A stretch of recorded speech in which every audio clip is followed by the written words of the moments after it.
Blah blah oh. Blah blah oh.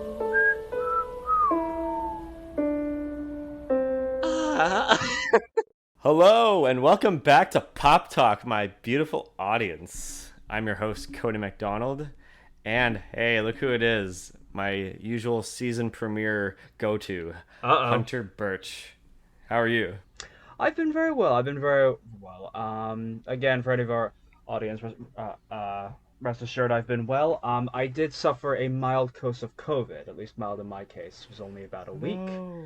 And honestly, I can't really complain because most people had it far worse than I have. Then again, I live fairly cleanly, so apart from that, I've been busy with my teleprompting company. I've been busy working for the school. I've been busy doing a lot of side acting gigs. Life's been a madhouse, Jeez, I but in the mean, best way. I'm very happy to hear that you're doing better, and you're still rocking in the free world. You're a busy man. Absolutely. I was even surprised we were able to do this today. Not just because you're busy, but just the fact that I had some internet problems today that have now, within the past hour, have been taken care of. So the timing was impeccable. Just an outage all day. It was probably the construction out front. Completely. Yeah, I was like, oh no, is it? I'm not with Rogers, but is Tech Savvy the one that's next to go under and have an outage? Were you affected by that, or Only slightly. Only just slightly. slightly? Yeah, Yeah. yeah. The last thing we all need is every single internet provider to go down because the world would just be fucked.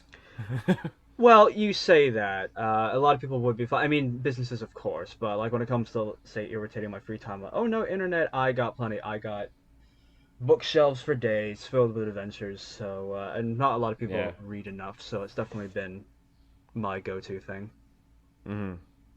Well, speaking of the world ending, Uh-oh. I think that ties nicely into what we're doing today. So instead of doing one film, we're gonna tackle three films today. 3 films. Um, It's a madhouse. yeah.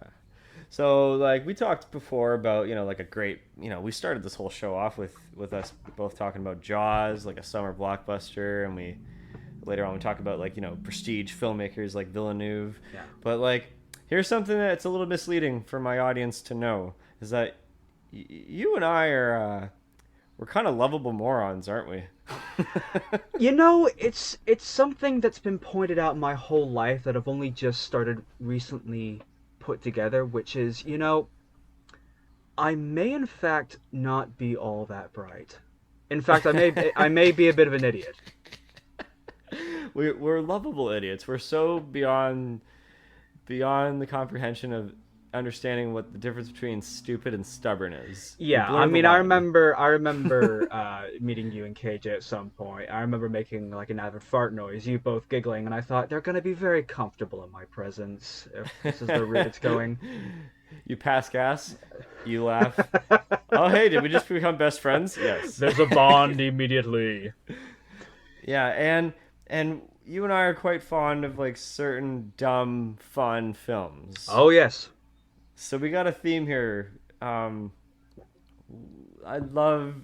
can't wait to be talking about two of these specifically, but like let's go all the way back to 1996 and talk about a summer blockbuster that is really like the champion of like disaster films. Oh yes. And I've talked about disaster films a lot on this program before, but this is probably the grand achievement of so dumb yet so good. And that is Independence Day. Independence Day. Yes, directed by Roland Emmerich, and it stars Will Smith, Jeff Goldblum, Bill Pullman, so many to count. The plot is basically just aliens arrive on Earth, and they attack, and we need to figure out how we attack them back, I guess, or defeat them. It's just so simple, so Yeah, simple. that's the gist of it. I almost stumbled there. It's so complex. It's such a complex plot. Yeah, so layered.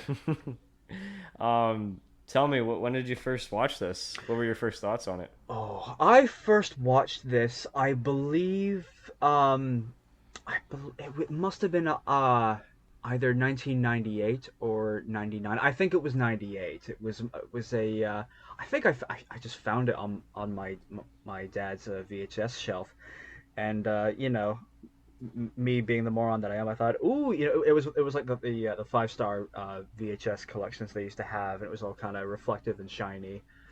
Yep. And I thought, ooh, spaceship on the front, building goes boom, must be fun. And I put it on, and I was right. I was right. It is. I think the term, oh, it's a roller coaster ride from start to finish. I think that phrase is generally used quite inappropriately. Here it fits. This is the definition of a popcorn summer blockbuster, and I think does it for a '90s summer blockbuster. It does it flawlessly. Yeah. Yeah. Same with me, actually. 98, maybe 99 was the first time I saw it. Like, my mom brought it up to me. She was just like, oh, there's this movie called Independence Day, and it's like aliens attacking and all that. And we rented it from Blockbuster. Oh, Now, for all you kids out there, Blockbuster is like in-person streaming. You have to walk into a building, you have to order what you want, and then they would hand you a box. It was a clunky black box that you'd put into a machine. You'd have to rewind it first, but then you would to be kind. You have to be kind. Be kind, rewind. Don't be a don't be a martyr. Don't be a bad person about it.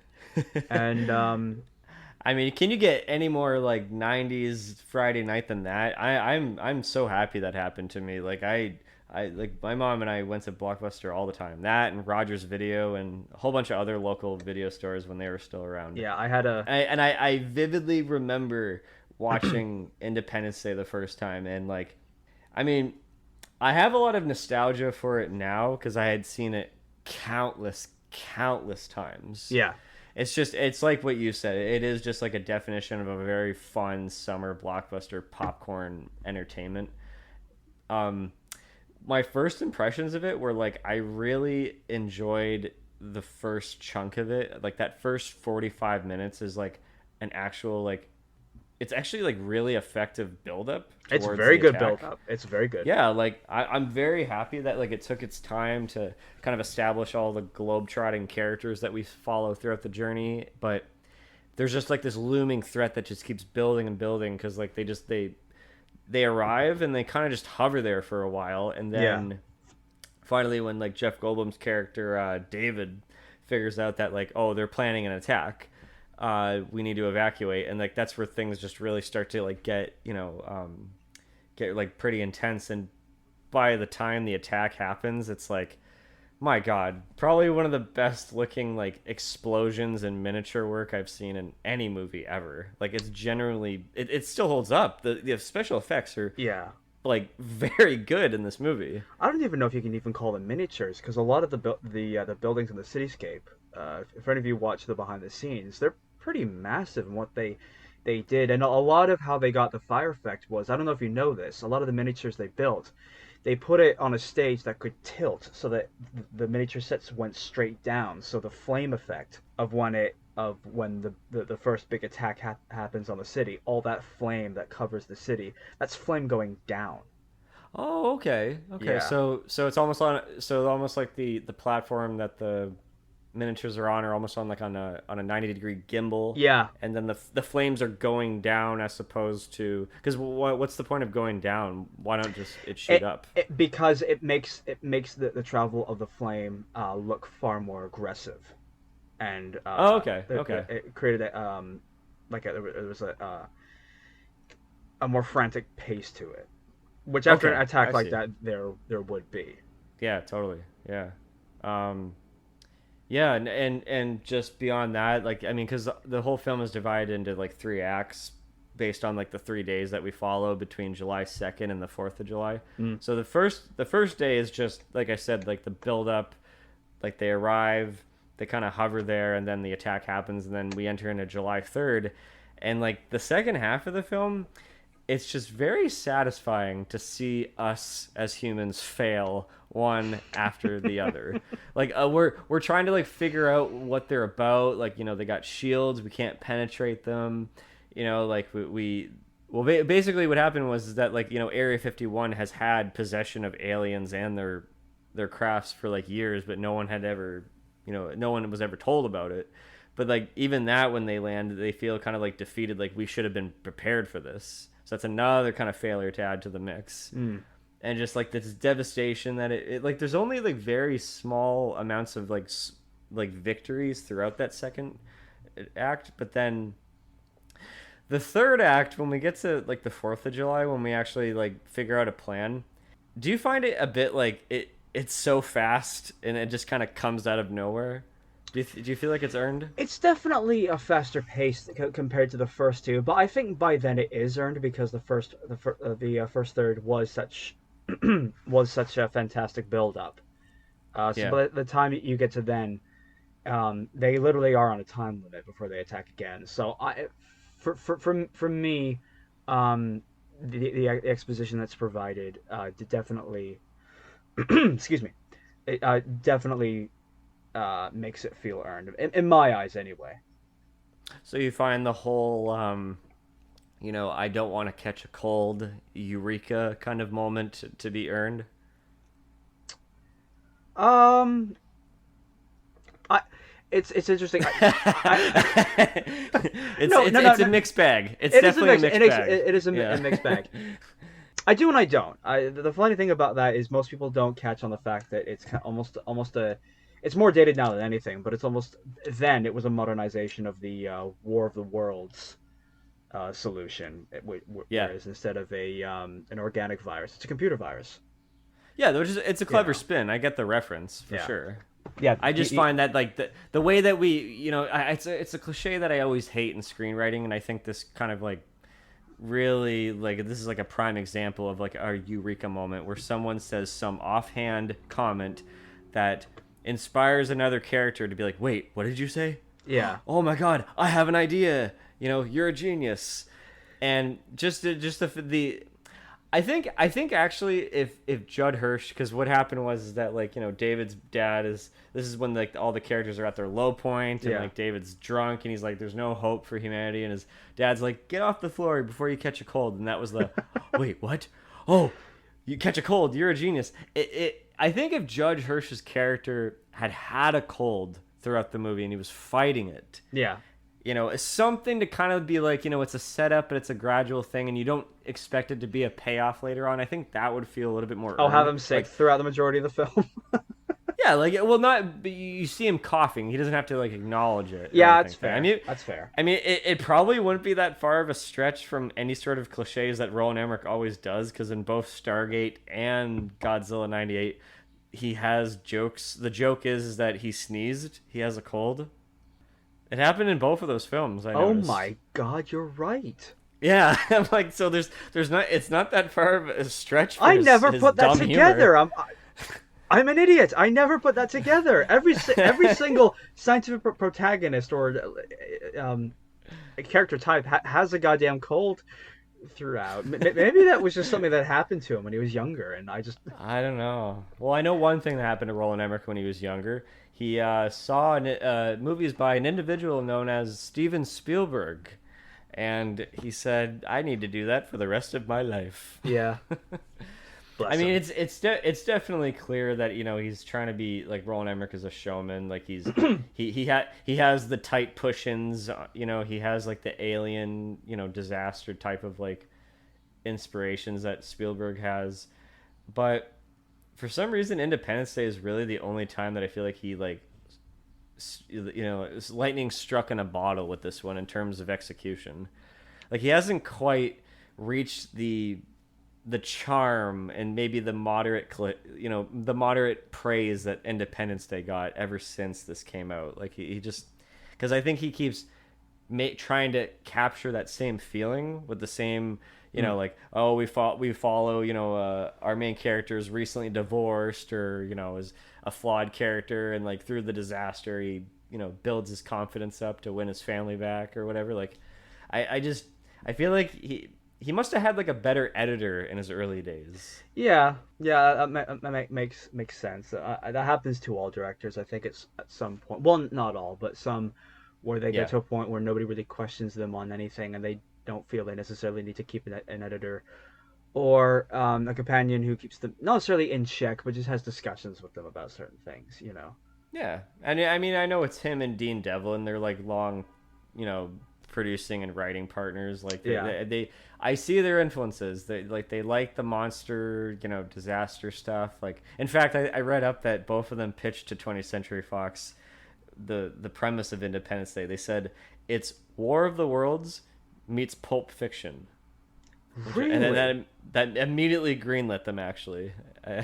Why not? I mean, I get it, you know, like I mean, Pulp Fiction is more like, you know, like interconnected storylines, but like, and it's kind of out of order. But I get what he's trying to say in terms of like we're following multiple characters as Oh, okay. opposed to one. Yeah. Well, who are your favorite characters in this movie? I would have to say, you mentioned them earlier. I do love Jeff Goldblum and Judd Hirsch, or uh, David and his father Julius. I think both of them have not only fantastic chemistry. Like there's a whole scene in a car together where they're trying to get to the White House, and I laugh every time because I've had that conversation with my dad. Oh, we all have. We We're all like have. you're trying to be like the backseat driver to someone who thinks they And got then at a it. certain point, you just give in. You're like, all right, I don't argue. I don't argue. Shh, let's just get there, okay? Um, but I also I buy them as father and son. I just Yeah. love the way Yeah. they play off each other, and maybe the best movie president of all time, Yes. Yes. Widmore. Pre- Tom Widmore. President Thomas Whitmore. Tom, yeah, he's a former pilot, and now he's the president. Yeah. And he steps back into the cockpit at the end of the movie, which is just like a "fuck it, I don't care" moment. Like it's totally ludicrous. President of the United States getting Oh into a yes. fighter jet and just fighting aliens. I'm not defending that. I just go, Oh, I'll fuck defend it. it, fuck I'll it, defend it. fuck it. We need You've earned more it. we need more fictional presidents like that, like men who not only are leaders but step into the fight themselves. And maybe one of the best movie speeches of all time. Of Now, is it course. I mean, Shakespeare? Of course not. But by God, does it get your blood pumping? so two things about that speech. Yeah. It was written. It was written in 15 minutes. That's As crazy. as are most political statements, that makes sense. And also the the extras all watching him. The cheering wasn't planned.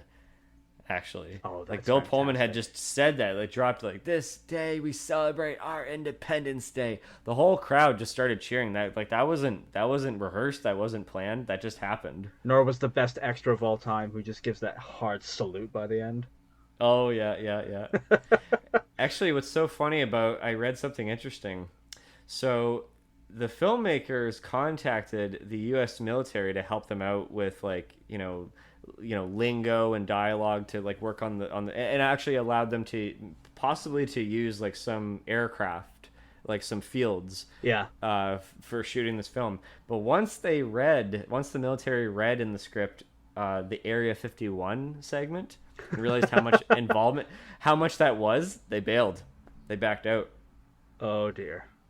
So when they figured out the whole Area 51 stuff, they bailed out, which Wow, is that's very suspicious. wow. What are you guys hiding in there? That's I good. I know. didn't know that. It's fucking It's crazy. it's funny what comes out of these talks. You learn something new every day. I think for me, I mean, Captain Steven Hiller, loser. Oh No, he's yeah. not a loser. He's fucking awesome. Will Yeah. Smith is just a fucking charismatic fucking genius in this movie. Like he makes everything so cool. And what's so funny is that the series finale of The Fresh Prince of Bel Air was 2 months prior to this film's release date. So this guy is like I know Bad Boys that just came out at around this time, or maybe a year prior, but like his movie career was just starting off, and Yeah. like Independence Day showcased like that charisma that he had of just Yeah. being like that suave guy. Like this is before Men in Black even. Like he was just Yeah. he was just on a great streak for a while until fucking Wild Wild West was just a slap in the face, you might say. Which I'm ashamed to say I kind of enjoyed as a kid. Oh yeah, it's a total guilty pleasure, dumb steampunk movie, but it's just, I mean, I can't believe We'll get to that movie one day. We'll get there one day. he passed on being Neo in the Matrix to be in Wild Wild West. I cannot believe that. You know what? it, I don't. I completely understand. In a way, I completely understand. But I think with the whole film Independence Day, it's like it just because it just finds that right balance between keeping it lighthearted and fun, but there needs to be some sort of drama or stakes to take it seriously. It is something I generally find myself missing from most summer movies is that they're afraid to not stretch themselves, but they're afraid to balance more than one tone. It either Yeah. has to be a straight comedy or a straight drama or some. You forget that, like in life, you can juggle multiple things if you're a talented enough writer and director. And at Hmm. this point, these guys struck gold with what they had. It was the perfect time, the perfect place for it. And this was at a time when the original Star Wars trilogy was being re-released, so people craved that Yeah. kind of big summer excitement, dogfighting kind of film. So it struck gold. I mean, this was a summer blockbuster by the definition. I can't remember the exact gross, but for its time, it was one of Oh, the it biggest it it was a moneymakers. smash. Yeah, it was a giant smash, and I'm so surprised. I mean, we'll touch upon it maybe at the end, but like I'm surprised a sequel wasn't greenlit like immediately. Yeah, it's a shame they You never know, made a like sequel. It's a shame they never made a sequel to this film. It's a shame they never did that. yeah, all right. Let's just briefly touch upon this, but like Independence Day Resurgence that came out in 2016, like you and I saw it. It was like 20 years on the dot after the first one got released, and there's some fine ideas in it. Like I like You that know what's premise of like sad? what? No one, and I will hold on to this. No one was more excited about it than me because this was an idea I thought they could do for a sequel, and they used it. Yeah, Will Smith wasn't there. That should have been the first sign. But I thought, okay, humans preparing all this time using their technology to prepare for the next fight. That's a great premise. That's a And dude, fantastic premise for a sequel. you're a fan of the Predator films more than I am, but that subplot in the movie of that Nigerian tribe that like adapts the aliens' language and their resources. I'm just like, why the fuck was in the movie about that? Yeah, that. That's like the That's like the best Predator premise that we did not get. Yeah. Well, we'll see this Friday anyway. Oh, No, but pray! Oh, pray! Right? Yeah, pray. I forgot about we'll that. get to that franchise one day, and I promise I'll be with Cody doing it because no one knows more about it than me. Hence my name. That's a real thing. Um, no, with Independence Day, it truly was a miracle of its time, and I honestly don't think we will see a film like this at least anytime soon. Yeah. I'll never say never about anything again. I'm saying Hmm. for this type of film to be made, something that did not have an IP behind it. Basically, what it is it's a big budget made of a 1950s film, Earth versus the Flying Saucers. Yeah. It's almost Yeah. a Essentially. remake of that without being remake because there are very few films that I think can do scale as well as this. Yeah. Like when those With it. ships With it. first come overhead, that's a monumental achievement what they did to make them feel that big. Yeah. And And down from their design and model work, it's just I marvel at that craftsmanship. yeah, I find that there's a bit of sprinkles of like Top Gun and Star Wars, and kind of like little bits of like a lot of like other summer blockbusters that kind of like keep it together somewhat.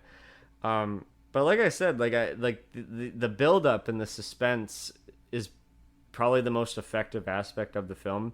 But in the same breath, I kind of complain a lot about the conveniences in the film, and that's more has Sure, to do with the script.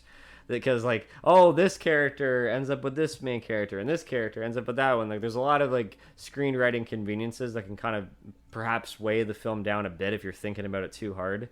But it's a film that you'd always want. Like you and I have seen it so many times, but I'd love to watch this with somebody who hasn't seen it, and just on like yeah. get the snacks out, get the surround sound going, and get it on Blu-ray or 4K, and like just revisit it. This would be a good like for anyone who like may have just installed a great 4K TV and some speakers. This would be a great film to test drive it with. Oh, for sure. Yeah. Do you have any favorite moments from the film?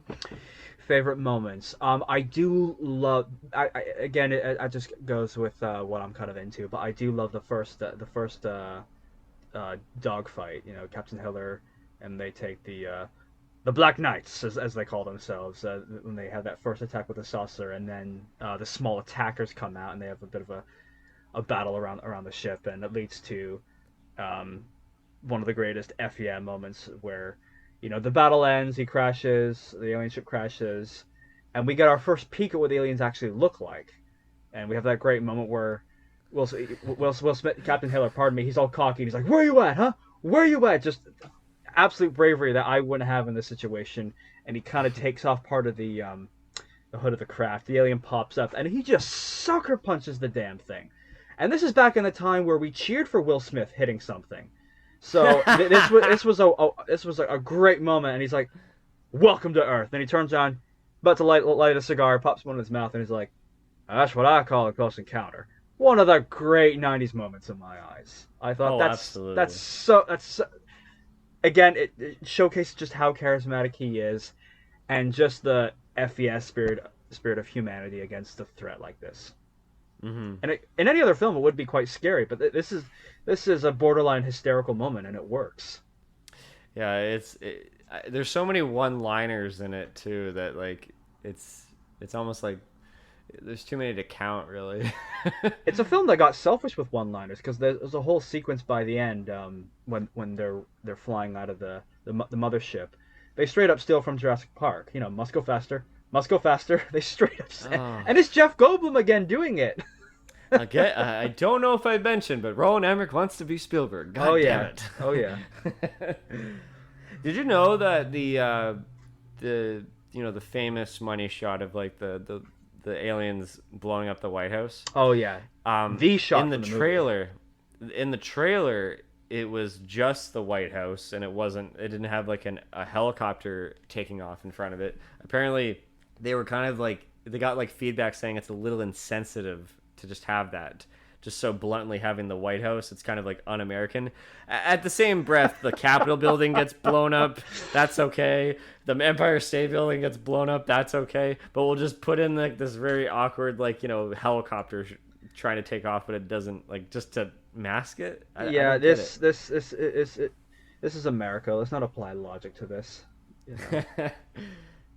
And the score is also so fun. Like the kind of adventurous, but kind of like sudden sort of like dread of like aliens, and you feel like the whoa, Yeah. like dun, dun, dun, dun, dun, Yeah, the and it's like Darkest Days, I believe the track is called. Who did the score? Harold Custer, I believe his name was.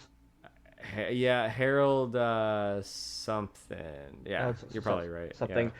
Forgive me if I mispronounce his name. I'm terrible at that.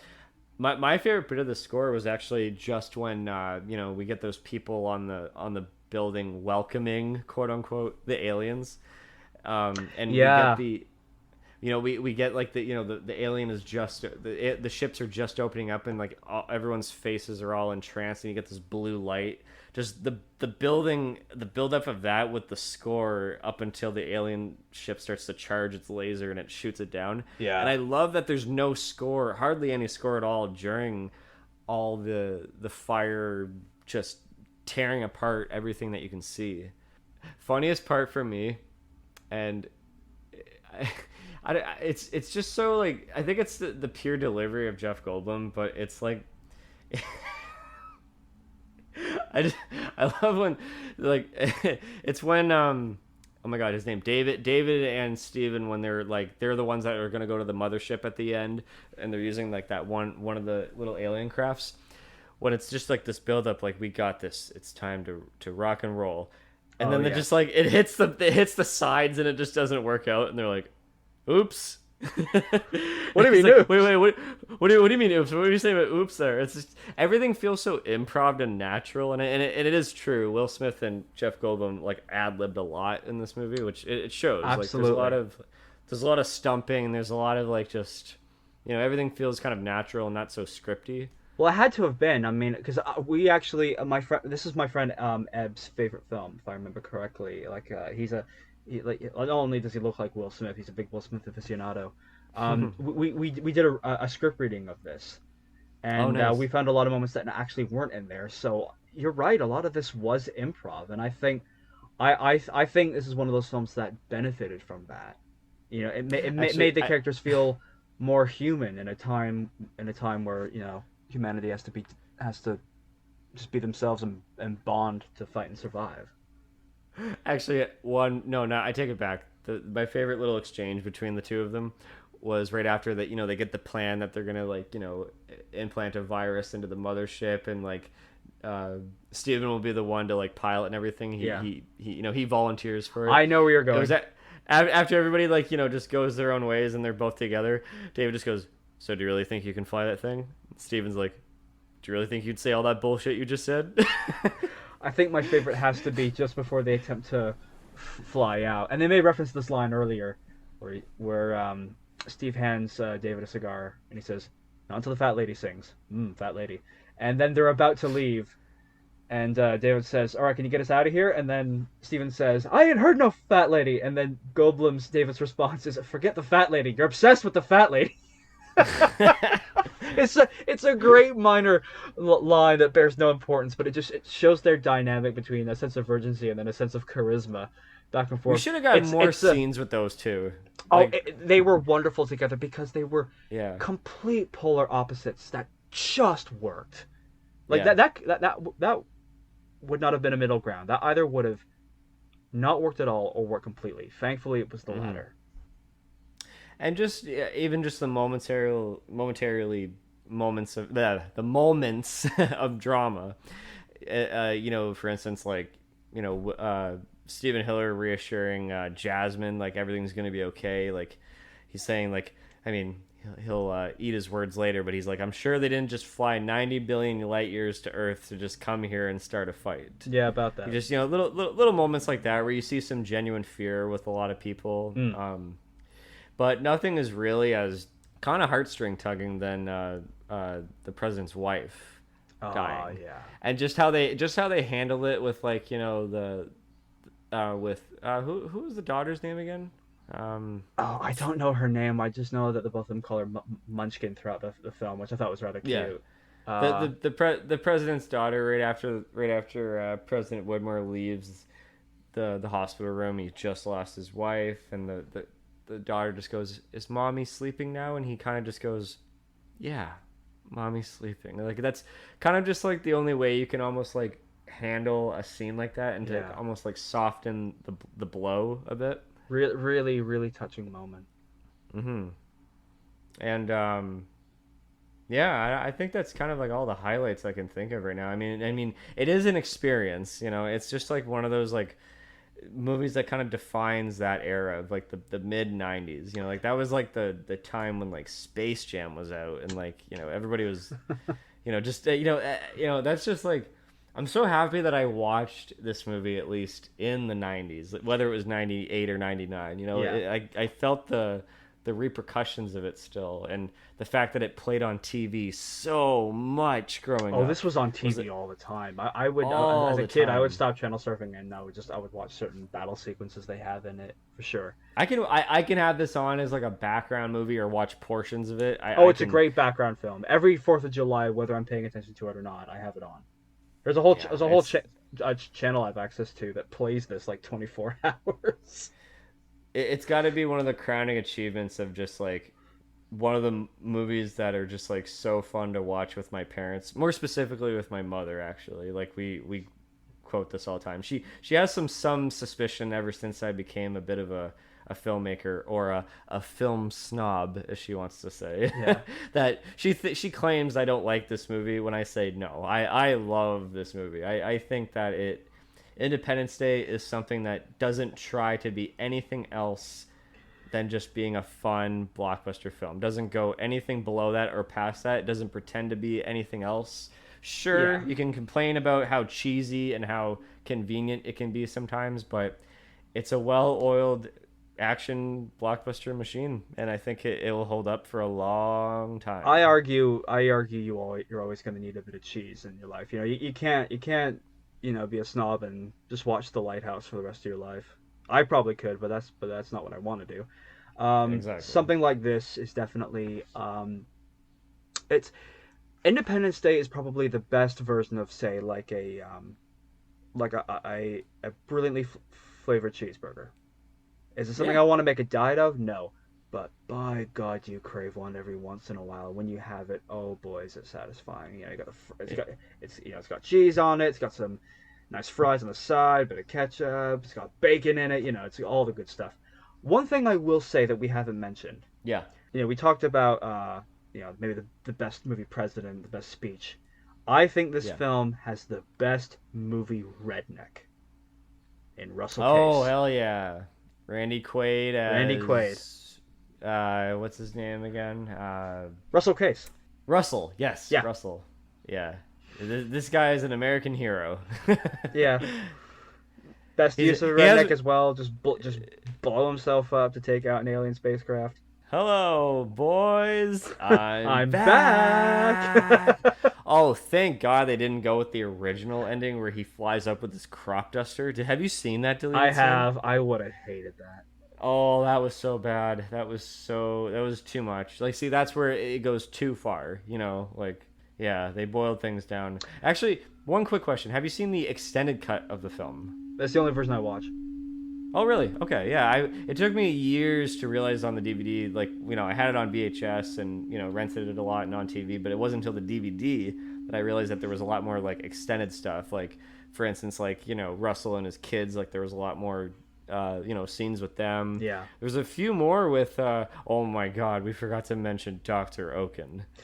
Brent A Spiner. great Oh my God. non-data Brent Spiner performance. That's for all you Star Trek fans.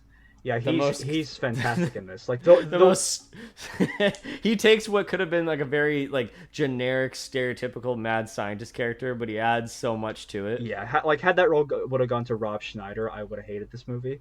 But Oh God. Brent Spiner did something really fun with it. Like when you think like mad Area 51 scientist, that's exactly what you picture. Someone with long gray hair, probably hasn't slept in a while, has probably Yeah. hasn't like you said been out too much, but he is a Yeah. good guy. He's not someone who's hiding evil secrets. He's someone who just clearly hasn't been out a lot, and he's no social skills whatsoever. Great '90s character. Like he's the epitome of a '90s scientist. He's as essential as like Fruitopia, Yeah. which you also Yeah. see in the background. Yeah, well, it is the 90s. That was very popular back then, so but there was a lot of scenes with his character explaining just more about the backstory with the aliens and all that, like, you know, like just a lot more extended stuff is kind of neat. I mean, I get for its theatrical run, you can kind of scrap a little bit of the fat, Yeah. a bit. I get it, but yeah, it was neat to see more scenes with these characters a little bit years later. It definitely helps flesh it out. But I mean, for anyone who knows me, I love extended cuts. I love longer versions of films. I'm that kind of crazy guy. When they announce a film's like 3 hours long, I'm always like, yes, because that just means you get to see more of the world. You get to flesh out characters better. It means you get to see a more cohesive vision of something. And this is one of those examples where it absolutely helps. Sure. Yeah. And thank you, Emmerich. Thank you, Emmerich. I still don't forgive you for Godzilla and We'll get to that film. 10,000 We'll get to that film as well. I'm sure. 10,000 BC and I oh forgot my about that God, film. Wow. just all this stupid bullshit that you went on to do. And But I know you're planning you, more than one Moonfall. Please don't.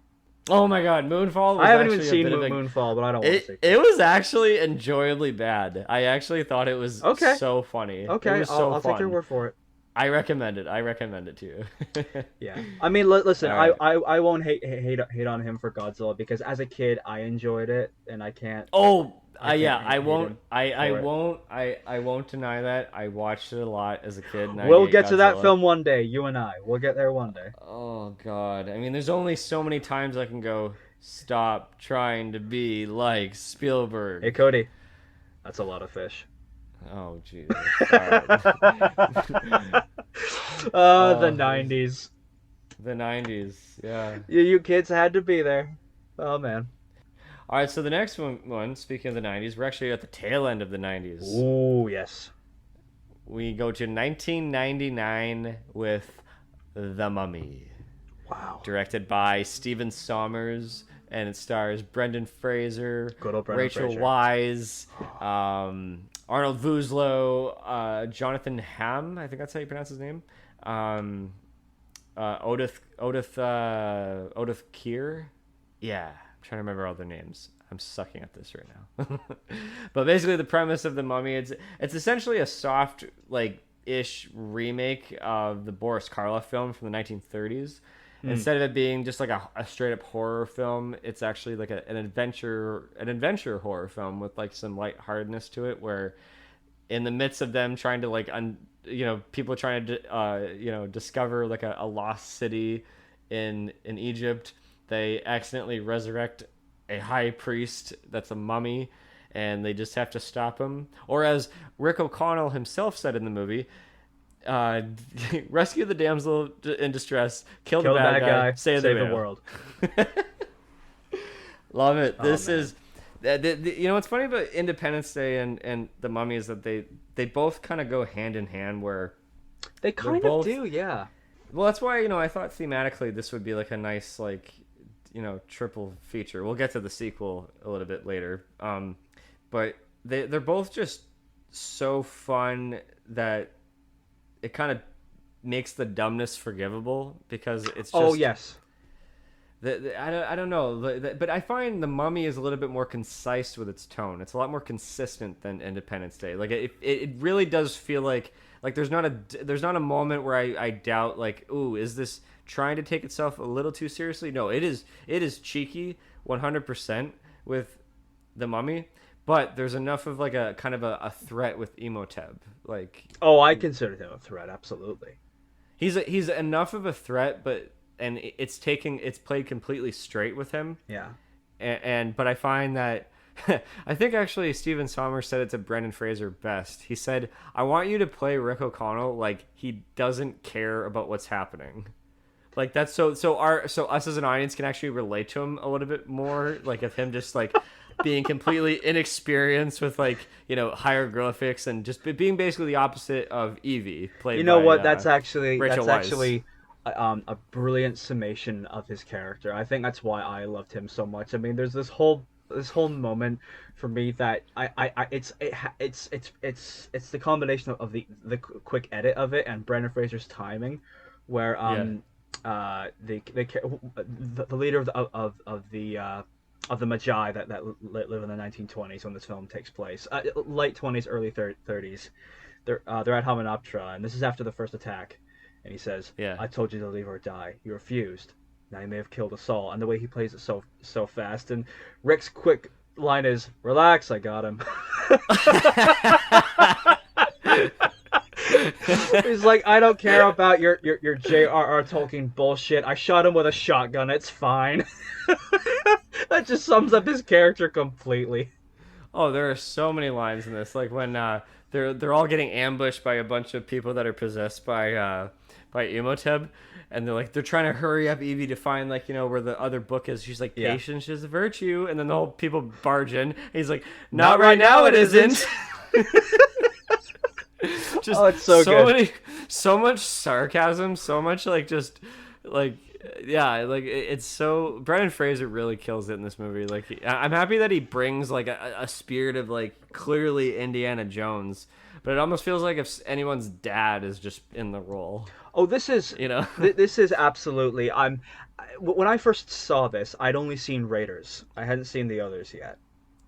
Mhm. So for me, this was the next step of like, oh, it's a very much an Indiana Jones style adventure. I mean, you even look at Rick O'Connell's kind of garb, minus the leather jacket. It's kind of aesthetically the same thing, and his answer is very much every little boy's dream of I'm going cave diving and I've got guns strapped all over me. And I mean, I can't count how many times when I was younger Halloween I dressed as Rick O'Connell. I at one point dressed as the Scorpion King, but that's another story.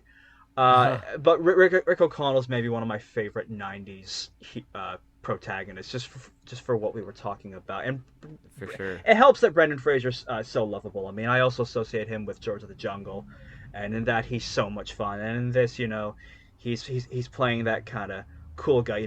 Call me Rick. I mean, it's all in the name, Rick O'Connell. I mean, that's just a cool name right there.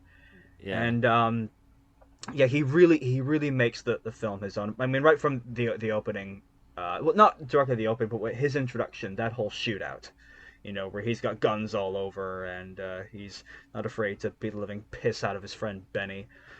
Um, Oh, he's a Benny, great character, the great character. the best character in the whole movie, in my opinion. Just the definition of a weasel, just an absolute like, just oh my god, love him. There's always that one character in an adventure that's trying to take too much treasure and is kind of a sleazeball. He's the epitome. He may have started that actually. I Yeah. can't quite remember, but he was kind of the version of a sleazy best friend where yeah, he's a bit of a zit, but it's come to define me in a way. So I don't pop him too often. I mean, he's kind of like that lovable, not antagonist, but he's just like that lovable sort of annoyance to the main character. But then it kind of like defines him a little bit more when he actually like becomes Emotev's right hand man Yeah, later on in the film. Like out of it's kind of fear though, interesting. not out of true desire. He's just trying to save his own skin. Oh, for sure, for Yeah. sure.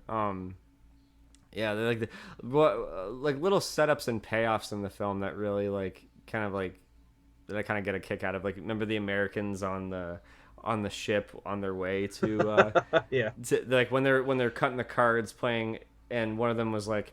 The one with the glasses, like, well, I can't cut the deck without my glasses. I can't see that. And then later on, that comes into play when like he loses his glasses, like in true Velma from Scooby Doo style, where it gets smashed on the ground and he can't see. And it's actually like a creepy freaking scene where he's like looking down the hallway and he sees like this blurry figure in the distance, and he keeps turning back around, seeing like something swiping past the camera. This film does not get enough credit for how creepy, and especially when you're younger watching this, how scary it Yeah, actually is. Like I think when I was younger, I watched The Mummy Returns. We'll get there just because that wasn't as scary. Because this one did no. legitimately frighten me at certain points. I Oh, mean, dude, when the first of when all, when the warden gets one of those scallops in his body, scarabs, yes, it scarabs. Sorry, yeah, yeah. scarabs. It just starts eating him alive, and you can Oh see the man, output of it. It's going all the way towards his skull. Like that to me was a very creepy I mean, moment as a listen, I'm kid. no fan of bugs anyway, but when you make bugs that threatening, that whole point where like they first come out of the ground, and even again, Rick O'Connell being Rick O'Connell, shooting as many shotgun shells as he can, they're still coming, and, Yeah, and they surround that one poor guy who falls, and they surround yeah. him for a matter of like a second, then they move away, and his body's just there's no flesh left on him. That freaked me out. I thought, are there actually bugs out there that can do this?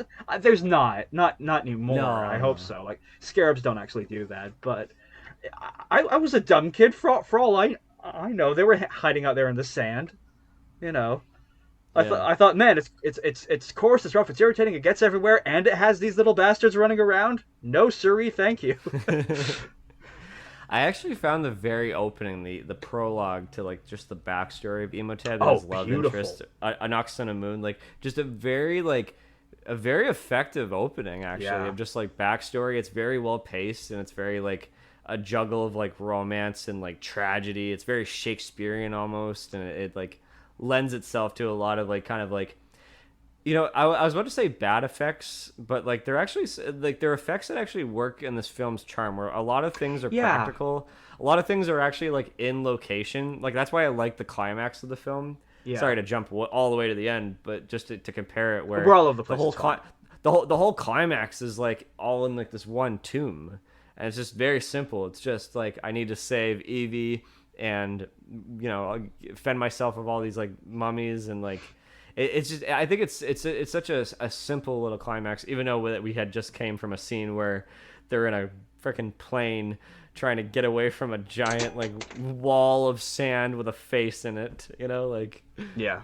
And again, what's Rick's answer? He shoots it. No, and I think also maybe one of the greatest, like we were talking about the opening, which introduces the mummy himself, Imhotep. Maybe one of the '90s best, at the very least, one of the coolest looking villains. I mean, Imhotep, Imhotep. And Imhotep. again, very pure motivation. He just wants to be with it. He just wants to resurrect his dead girlfriend, which was the same motivation as the 1930s film with Boris Karloff.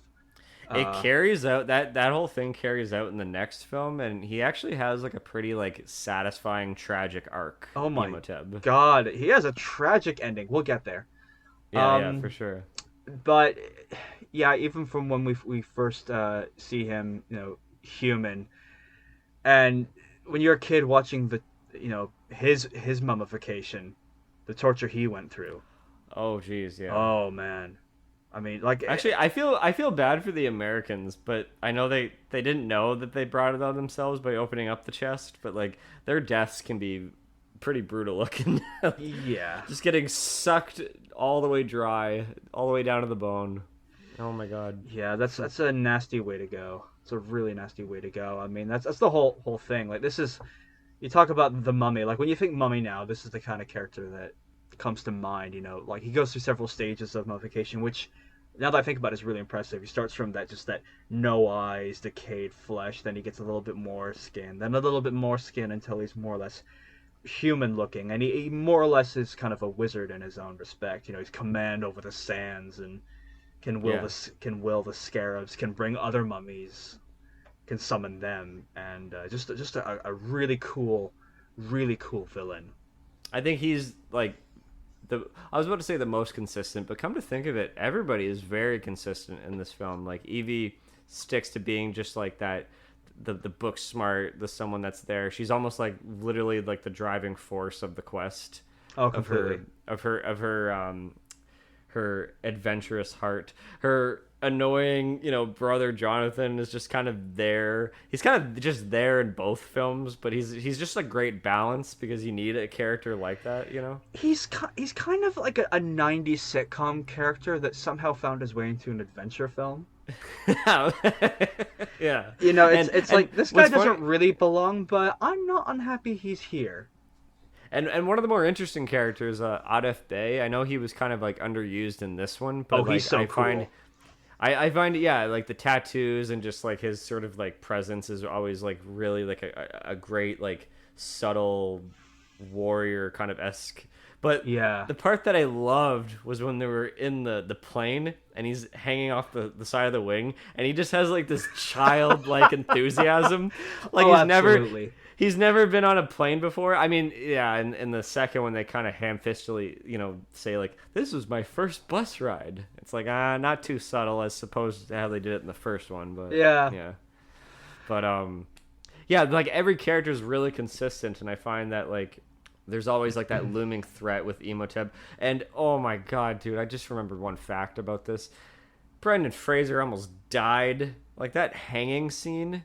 Like he actually almost died. Like he stopped breathing. Like I mean, even as a kid, quote, watching that, I was like, that has to be unsafe. I mean, I grew up on sets. I've seen a lot, and so watching that, I thought that's either like an Oscar performance, or he's really hurting himself. And I think Brendan Fraser's an incredible actor, but no actor can fake that amount of blood rushing to your head like that. he apparently stopped breathing for several minutes. Like God. I just, and apparently like he broke a lot of ribs and bones making both this and the sequel. Well, I think a role like this, you're not gonna get away with at least one or two scrapes. But he's someone who definitely he seems game for anything, which God bless him for it, because I'm glad to see him up and working again. He's going to be coming out in Darren Aronofsky's new film, The Whale. Yeah, I can't wait to see that. And he's in Scorsese's upcoming film. Yes, he's getting a comeback. Yeah, I'm glad to see him do a lot more. Hell yeah! No, I loved Brendan Fraser as a kid. But this will always be the number one thing I know him from, and it's a real sweetheart of a guy. I'm always proud to see someone who's a kind gentleman like this and get behind the Mummy movies, George of the Jungle, Encino Man, Bedazzled. Oh yeah. Airheads. Like I loved him in so many things. Monkey Bone. I didn't see Monkey Bone. I didn't hear Monkey good Bone's things a lot of about fun. that one. Oh, okay. Hey, O'Connell! It looks to me like I got all the horses. Hey, Benny! Looks to me like you're on the wrong side of the river. Such a if you hang around Cody and I, like there's always gonna be quotes that we just throw out nonsensically, and God Do you bless remember us the time for it. we reenacted the part on the boat next to a pool where I played Benny and you were Rick? I was like, Yes. you did always have more balls than brains. And you're just like, goodbye, Benny. And you picked me up and just instead of throwing me off the boat, you threw me right into the pool. Oh, absolutely, absolutely. You knew it was coming. Oh, You knew what you were setting yourself up for. I'm the one who goes for that. But by the way, I don't think Rachel Wise as well gets enough of credit. She also does a hell of a lot of stunts in this, but she's also, I'm talking about childhood crushes. She's a stunning woman in this. I If you're a fan of am a just, librarian. I don't care who you are, gay, straight. I don't care what your tastes are. This is an attractive cast all around. Oh my God! Like Everyone's sexual awakening. whoever you Yeah, are, you definitely had an awakening during this. I mean, even Ardeth Bay with his cool face tattoos and absolutely. Everybody, almost Egyptian version of Aragon ruggedness. everybody is gorgeous in the film. Yeah, Everybody. yeah. I'm just gonna leave that there. I think it's safe to say that a lot of people, at least say kids who grew up on this, that maybe went into history. I think this may have been a lot of kids' first real exposure to Egypt. Yeah, me too. Like I didn't get into any sort of like it's funny when it was in school. I remember when we were learning about like how to read legends and maps and all that, and we ended up like doing a little bit of like Yeah, Egyptian sort of stuff. When they were mentioning like a cartouche on a map, I was like, ooh, like I remember that term from the Mummy and stuff like that. yeah. Yeah, it's certainly kind of like was eye opening and one of the first like desert kind of movies aside from like Star Wars, of course. But Yeah.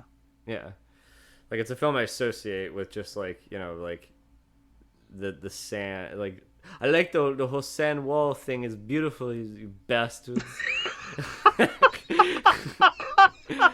It's so quotable. This movie is so It quotable. really is. It really is.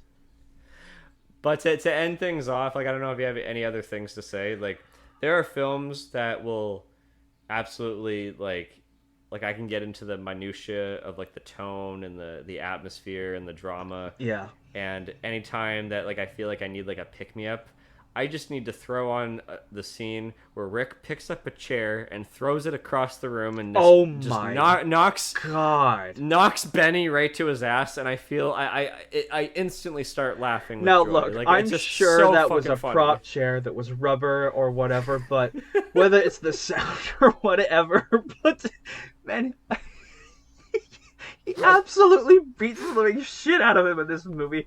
Like he just picks him up and keeps knocking him into stuff. You came back from the desert with a new friend, didn't you? What friend? You're my only friend. He used to just throw him into shit. Apparently, think if my children was improv. You don't have any children. That was improv. I know. Love that. Oh, so good. Oh my God! I mean, I've always been a sucker for Stephen Sommers films. I mean, even a film before this that a lot of people won't think is very good. I quite enjoy it. It's called Deep Rising. Treat Williams. Oh, Deep Rising, yeah. I really enjoy that film. The actor that plays Benny is in that one. And even then has some very Benny lines. There's a whole scene where somebody's being eaten by a tentacle. He hands him a Glock and he's like, "Don't say I never gave you anything." And he wastes the one bullet on trying to shoot him, and he just goes, "You asshole!" and walks away.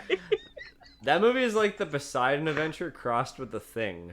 It really is. That's a wonderful way to summation of it. It was fun. I remember watching that late at night on TV, and I was like, "Ooh." If you ever do like a '90s, '90s cult film, like a horror cult or whatever, like we got to talk about that one. But no, sure. I think for me again for the Mummy, I think back on it and my God, I've seen this film so many times on VHS when I was younger. I mean, I remember me too. I remember wanting everything from Rick's twin revolvers to that beautiful Book of the Dead key prop. I wanted both book props. I just thought those were so cool. Yep. I always got excited when Rick took that golden sword and started slicing down mummies. I mean, this to me was just an adventure film of the highest quality. And now, as I'm older, as a '90s adventure film that has a bit of scares here and there, and effective scares. Like it still makes me jump. Um, yeah, it's one of the '90s films I'll always revisit and revisit fondly. Everything from the underrated, beautiful soundtrack this film has. Oh, Jerry Goldsmith. Jerry Yes. Goldsmith's soundtrack of this is Yeah. gorgeous. Apparently, he hated this film afterwards. Did he? Yeah, he Oh, said that's it's some upsetting to like hear. he said it's some like music banquet or performance. He said he would love to. He said he wanted to perform one little piece of music, but he said some offhand comment about like the film's production was like kind of messy, and just he didn't like, he thought the movie was just like a dumb movie afterwards. So I think that's why they replaced him with Alan Silvestri in the second one. But for both films, Fair they actually enough. have like really good scores. I like both scores. Yeah, that's a shame. And All right, let's. Oh yeah, go ahead. no, and I'm a big fan of Tom Cruise, but come on, that wasn't needed. I That wasn't needed. refuse to watch that movie. Yeah, I refuse. I haven't even seen it, and I refuse to. I don't. I will never. Even if I had nothing else to watch, I would still rewatch Mummy 1999. Yeah, absolutely. So Stephen Sommers, apparently the opening weekend of The Mummy, he got a call from Universal and they said, "We want a sequel now." Like immediately they greenlit a sequel. That's Hollywood for you. So yeah, we flash forward 2 years later in 2001 with The Mummy Returns. That's right. It was And- only 2 years later. Wow. Yeah, in 2001, and the same cast returns, and it's a typical sequel where it's like the same plot, but there's a different threat this time. There's like the Scorpion King, played by The Rock, is going to be resurrected every few thousand years. He comes back, and they need to. The bad people, the people that are like culty and like are led by a resurrected Moon, need to resurrect Imhotep as well, so that he can fight the Scorpion King, and then Rick and his and Evie and Jonathan and their newcomer, the kid, Alex. Yeah. They're all they need to fight both sides. So yeah, The Mummy Returns. Even though that like quality wise it's a bit of a step down, this movie is still fucking fun. Oh my god. Okay, I was curious where you were going with that. I mean, look, because I rewatched this recently. Yeah. There's so much in this I forgot about. I used Yeah. to watch this film numerous times when I was a kid. I mean, Oh, me too. I watched them both equally. that's amount of true. times. That's true. Yeah, I think you and I are definitely products of that. This is like our generation's Teenage Mutant Ninja Turtles 2: Secret of the Ooze, where is it a drop in quality? Yeah, but you watched it just as much and you had just as much fun, even though it's cheesy as all hell. I mean, it's weird watching the opening and seeing Dwayne Johnson being built like me right now. So it's so funny about that opening. I remembered buying this movie from a Blockbuster. Actually, it was in the bargain. Or I bought don't it know from a if was in, Blockbuster too. Oh, awesome! There we go. Yeah, like my dad had already owned the first Mummy at that point, so I had a gift card and I bought the Mummy from Blockbuster, and it was so strange when I popped it in. It showed a sneak peek for the Scorpion King. Yes, it like, did. Yeah, it was like a scene, and then it led its way into like a trailer for it. Like it was like coming next summer, and then literally The Mummy Returns starts, and it's just the first words are 5,000 years ago. The warrior names the Scorpion King, and I'm like, wait, what? I remember being thrown so off guard about it. I was like, wait, we're seeing a side character before we see like we're about to see his movie, but like we're introduced to him. Like I felt no connection. It was kind of strange. And apparently before this, he wasn't completely evil. Yeah, it's so strange the way like it's like two completely different like writers and filmmakers decided to like the way that they were gonna like portray the Scorpion King. Where like I mean I've only seen the movie The Scorpion King once. Yeah. And I don't remember much from it. I just remember like he is technically the protagonist, like he's good, but then they portray him as like this evil guy, and he's in The Mummy Returns, and like he doesn't speak English at all in this. Haku Masante. You know what that translates to? I have no idea. Apparently it's loosely translated to "It's hot as hell." It's hot as hell. Really? Yeah, I'm not kidding. That's actually how it is. Oh my goodness gracious, Um, that makes that all the better. all right, let's just get the elephant out of the room. The poorly done elephant in the room. Oh, The poorly rendered you mean elephant you in mean the you room, mean the I might best you say. mean the best CGI ever? Oh my gentle Jesus, this is embarrassingly bad. This might have been the first thing I remember seeing. Now, look, since then I've seen stuff like John Carpenter's Escape from L.A. or Mortal Kombat Annihilation. I've seen Yep. some, or Cody and KJ's favorite movie, Birdemic.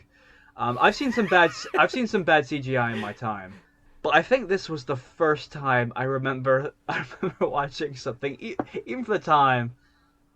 I think I just thought it's movies, let it go. But I remember seeing this half Dwayne Johnson, half Scorpion hybrid, thinking, no, I don't buy that. Okay, but here's the $1 million question that no one talks about. Okay. Yes. Shitty effects aside, Yeah. why did they feel the need to do that? They had already established that he was a human in the prologue. He's coming out with a movie later on where he's a human. What does him as a hybrid scorpion have anything to do with anything? Because it's in the name, Cody, Scorpion King. How are you gonna identify?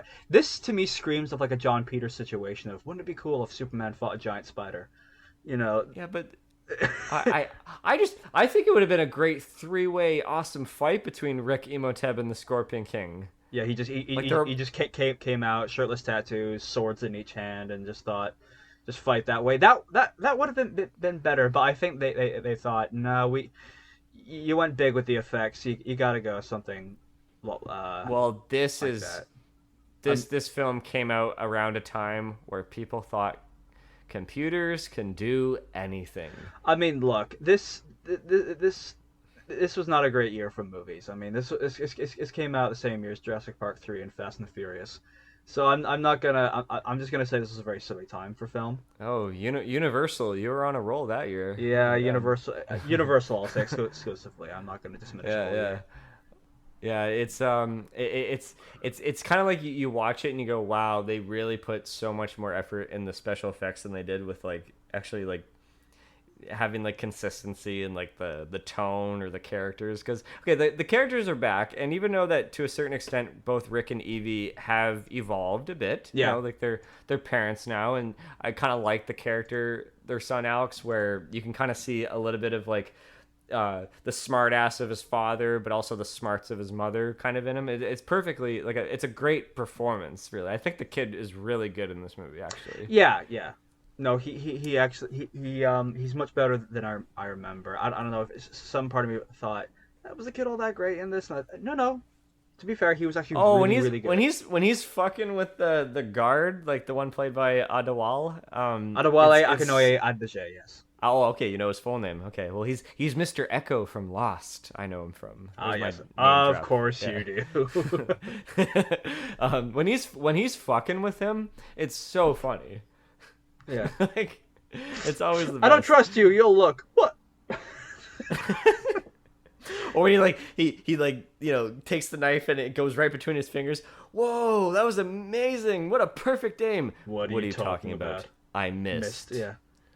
I loved it. That's so good. Can we talk about and also I was just about to say, and also Jonathan hasn't learned a fucking thing. Oh no, I loved it. he's still an idiot. Like the opening scene, he's holding this like golden spear thing, which comes to play later, and he's taking full credit from Rick. He's like, so I killed the mummy and I did all this, and he's all about money and girls, and in that kind of economy, I kind of understand him. He's just trying to live a high life, and And even just trying though to take all the treasure.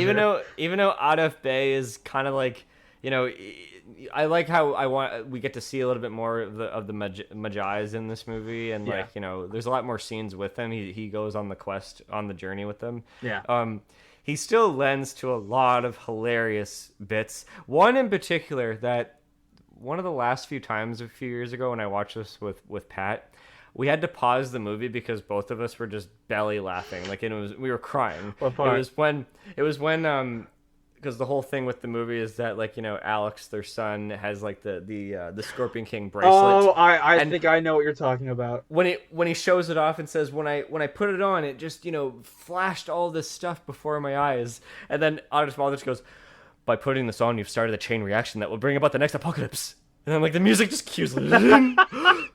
Like, I just, Yeah. It brings me so much joy to hear that line. He delivers it with such seriousness, yet it's the most corniest thing I've ever heard. Yeah. Like, it's brilliant. And maybe one of my favorite lines that Jonathan has is when they're trying to start the car after they hear a firefight go on, and he breaks the key in the locks. And I don't know why, I just thought, this is me as an uncle. Because he breaks the key, and Alex starts freaking out, and he goes, "Be quiet, Alex! If there's going to be any hysterics, they're going to come from me!" I love it. I will say... What are some favorite bits for you? I have to say, this comes into not only one of the funniest... This leads up to one of the funniest moments I've ever seen in a movie. Some of my favorite hysterical villains ever in a film are, okay, we've seen what a mummy can do. Now, what if you made them mini-me size? There's a whole section in this film where, at the beginning, it's kind of creepy. They have pygmy mummies. Yeah. Just running around causing chaos, and leads to possibly the funniest moment in the Mummy. Well, Tomb of Dragon Emperor is pretty hysterical. But we are not, and I repeat, all right. touching upon that film. Okay. Oh my God. I still love you, Jet Li. Hero's amazing. But there's a whole point where Jonathan's running, and he comes across one of the bad guy henchmen. A lot of them are wearing kind of what the Magi wear, but it's red. And they cross into a graveyard, and he goes, "Look, we're safe! We're safe! See those sacred stones? We'll never cross those." And it cuts to a shot where a lot of them are running.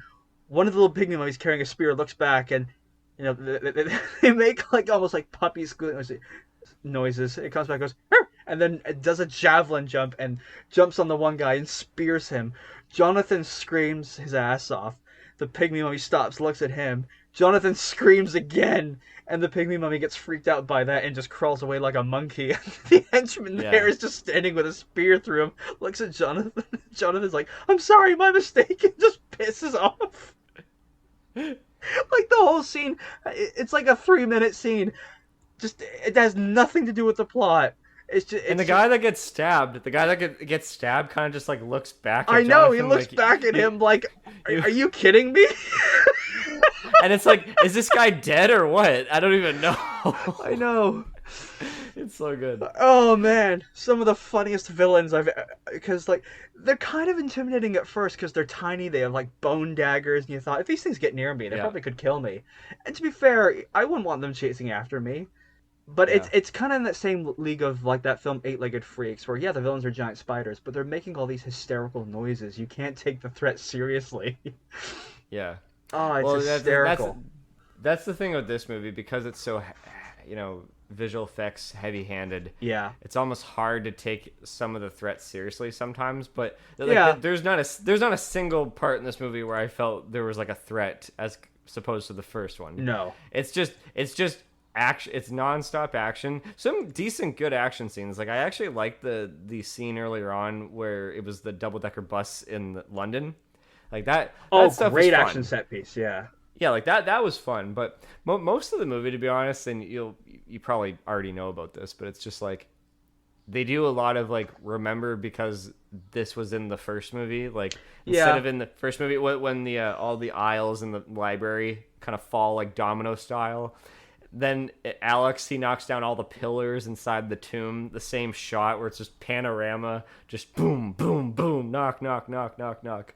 Yeah. They need some help to go fight the mummy. So we need, like, instead of an airplane, like as opposed in the first movie, they get a hot air balloon, sort of weird looking hybrid thing, and they're attacked by Imhotep.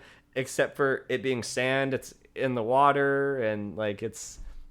There's a lot of like repeat stuff that it almost feels like it's intentional, because even lines. There's lines of dialogue in the movie where they go like, "Oh, not this again." Or, "We've heard this before." So it feels a bit intentional, but like just because mummies.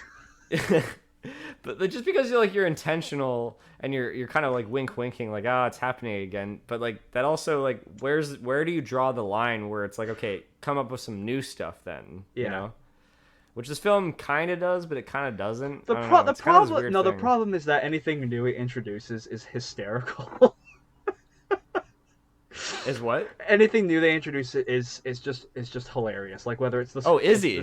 the Scorpion King at the end. I love Izzy.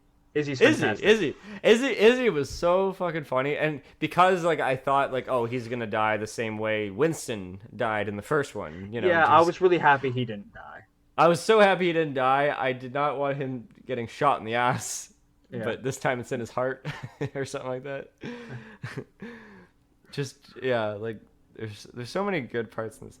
How do you feel about Patricia Vectorez's character, like Anux on a Moon, finally in the flesh, like, because some of her, okay, she did it not she didn't do a bad job in the first movie with Yeah. like the whole prologue and all that stuff, but seeing her, there's some lines that she says that are very flat. There's one or two lines that don't necessarily work. I mean, look, she's given Burn her. she's given yeah. Now that you mention that line, she's not given the best script to work with. Is I don't know. I always want to give actors the benefit of the doubt because you have to put so much trust in the director. Oh, okay. But yeah, lines like that don't help. There Yeah. are definitely some lines where you go, "Is this Gina Carano doing this?" I don't know.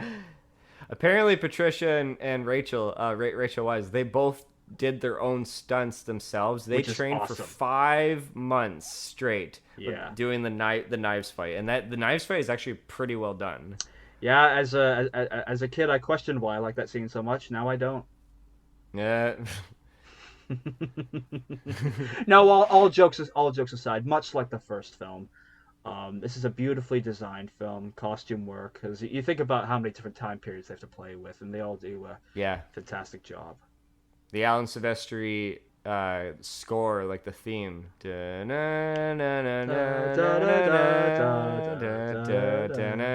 it's great.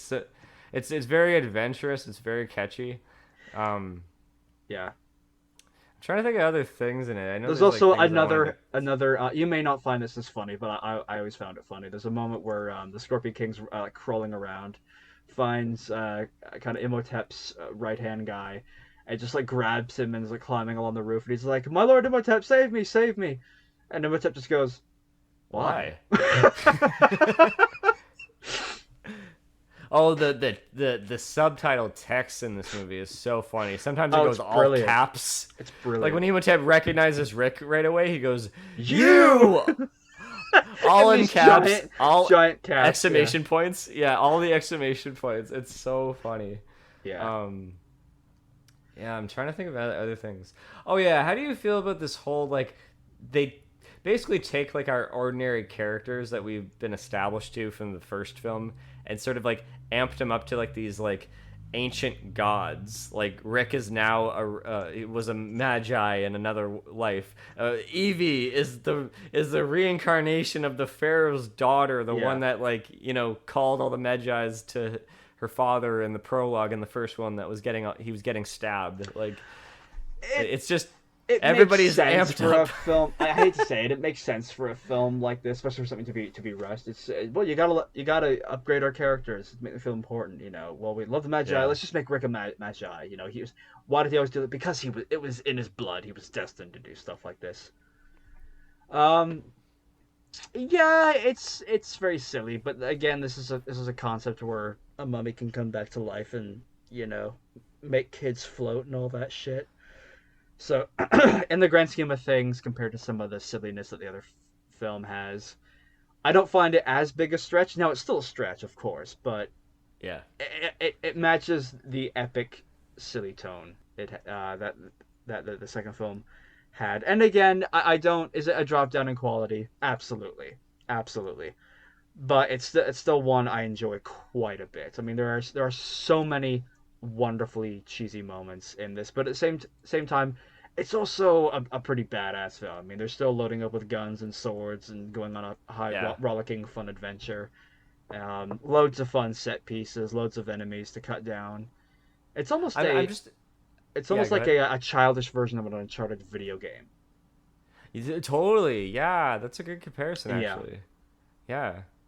And that's what I wonder is like if I was a kid, like when I was a kid, I loved both of these films equally. Like I watch them both back to back, like a double feature every yeah, time.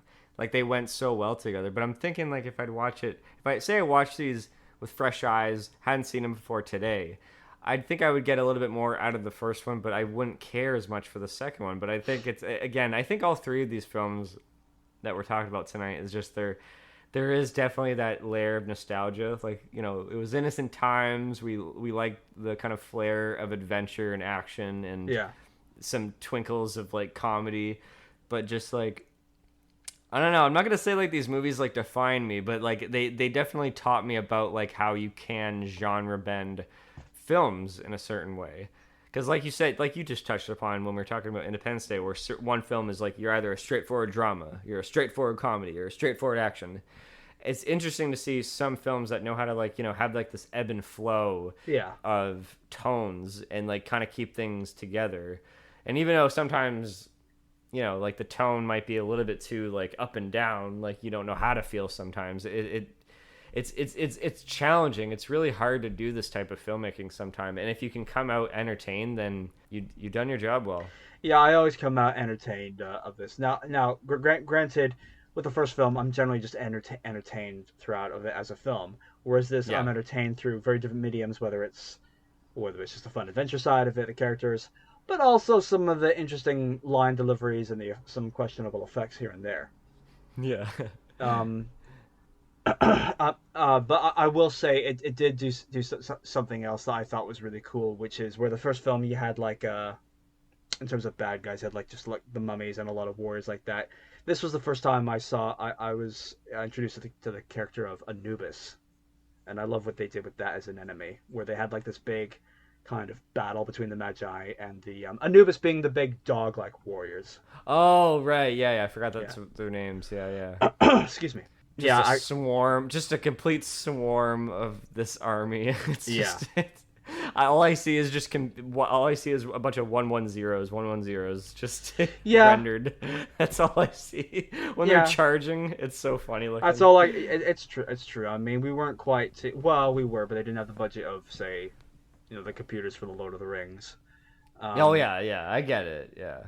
but Um, no, I was a dumb kid. I didn't care. I mean, I remember one of the promotional images was Ardeth Bay in the middle of a battlefield fighting big Anubis warriors, and I thought, I have no idea what this one's about, but that looks cool. I want to see it. yeah. I actually still have somewhere. This is how old I am. I have an Entertainment Weekly magazine that my aunt got me for The Mummy Returns. Oh, cool. It's somewhere in my house. It's Man, we missed out on the Universal theme park ride that they had back then. I didn't. Oh, you went on It was a it? great ride. It was a fantastic ride. Oh, lucky you. That's awesome. It's not as good as some of the other ones. I mean, to me, the King ride is still Jurassic Park. Nothing's gonna beat that. Oh, for sure. But Yeah. that was still a quite a fun experience. Like they had the Book of the Dead prop displayed, the one they actually used. Uh, Question: yes, did you watch the Mummy show, the animated show that came out afterwards? I watched one or two episodes. I wasn't overly impressed. Okay, yeah, because I when I was looking up research on these movies, I was reminded. I'm like, oh right, there was a show, and I'm like, I might have caught a glimpse of it, but like, I No, don't remember I anything was from it more actually. Godzilla the animated series or Men in Black. I was more that kind of guy. Oh yeah, are they all the same creators, same animation, or Those ones are. They were both Roland Emmerich and Dean Devlin produced. They were on the right, right. Fox Kids. Oh yeah, okay, Yeah. yeah, makes sense. Yeah, um, yeah. Wow, I mean, we're pretty good on time actually. I mean, if Very good on there's time. any sort of final thoughts you have on any of these films, I'd love to hear it. Any of them, I mean, all uh, were uh hmm. They were all definitely portions of my childhood. The Mummy films, absolutely, and then I think after that I saw Last Crusade and went back on my Indiana Jones kind of Yeah, trip. yeah, But between these and Independence Day, these are both, apart from Phantom Menace. These were definitely films that would definitely sparked my '90s imagination in terms of adventure and just having a good time sitting down, being entertained. Uh, and they're definitely all entertaining in very different aspects. And if you haven't seen them, I do encourage you to, because there's a lot of fun to be had there, and a lot of meme potential that people are bringing up now with these films, which is Oh hysterical. my god. I think I saw a meme the other day that was the that final shot where Rick stabs the Scorpion King and then just like Emotep runs into frame. No! Nice. It said when you see your ex with your old best friend. Damn, I love that that's one. rough. That's rough. I think I have the perfect thing to end it off by saying I fancy myself like I'm at an age where it's like if I'm gonna have a triple feature and say it's Arrival, Raiders of the Lost Ark, and The Last Crusade, I'd be like, yes, that's I want to take the filmmaking seriously and look in the craft and like the just work my heart, and my mind towards like this types of filmmaking. Mm. But if I feel like just turn off my brain, Independence Day, The Mummy, and the follow up, The Mummy Returns, is all I need, and I Yeah, am fully entertained. yeah. I am totally brought back to me being an 8-year-old kid and just, yeah, loving life. Definite films I want to sit down and watch with my nephews, or God help me, I ever have children on my own. Uh, though that's unlikely. But they're definitely films I hope the later generations definitely see and have a good time with, because these are gems that I don't think should be forgotten, and I don't think they will be. Gems, yes, absolutely. Gems in the desert, if you will. Gems in the desert or up in space. Yeah, I mean, these are definitely also films that made me, space is not happening because, uh, well, that's just too expensive. But it's definitely one of those films that made me want to visit the desert, much like Star Wars or Dune, that made me want to visit places like Wadi Rum and just see those vast landscapes, because these are real environments. Now, is Hamanoptera real? No, but you do want to see these beautiful landscapes that nature uh, shows off and people actually did live in. Yeah. Yeah, definite examples of life that I So you would kind of felt truly like like to the films experience. kind of brought you to certain places. That's Oh, I've wow. always had a thing for like desert nomad culture, whether it's Jedi or Magi or you know, Hmm. the people of Arrakis. I've always had a thing for the desert, and these films definitely added to that. Nice.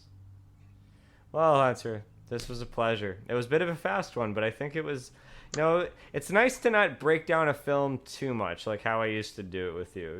Like Mm.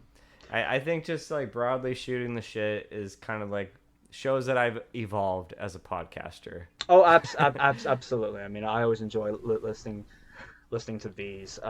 So, to do one of these every couple of months, it's always a joy. I mean, shit, this is what you and I do in our off time anyway. We just talk about stuff like this. It's how you and I bonded. So to relive that type of Yeah. experience with stuff like this, it's always a joy, and I look forward to listening back on a lot of these. And I'm sure there'll be plenty more to talk about in the future, whether fun, cheesy stuff, or just complete schlock, or absolute high grade art.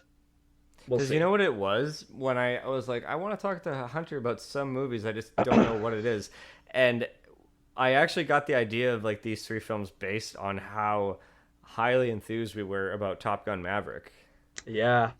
Because as far as I know, If you Top haven't Gun seen Top Gun Maverick, Maverick, seen Top Gun Maverick. It's great. oh my god, one of the best sequels, one of the best summer blockbuster films of the past god knows how many years. Like it's a pure adrenaline, So good. exhilarating, perfect fucking movie. So good. And I was just like, oh, okay, summer blockbusters. And then I thought, hey, we have a soft spot for some old school ones. Why don't we kind of bring to light to that? So, yeah, like I because just saw everyone's talking to Top. death already about everyone's talking to death about Top Gun Maverick. Yeah. So why don't we just bring some light Let's on old talk school about some ones? bullshit. No, you're right. Yeah, thank you, man. And anytime we'll figure out other things to talk about in the future. Yeah, I love always sitting down with you. It's my pleasure. And everybody listening, thank you for coming back for another season, my beautiful audience. Oh, do we have Please listeners? subscribe to. Yeah. Oh. We do. I guess. Oh. I Yeah. guess. Yeah. I mean, I absolutely. Like, and if this is a weekday, go back to work. The fuck are you doing? yeah. You're what's wrong with our working Please, economy, for God's sakes. Jesus Christ. we are, so to speak, and we have some other stuff on the channel. Please go check it out. And I will see you on the next one. I allow you, Hunter, to have the last word. Um, 90s kids are better.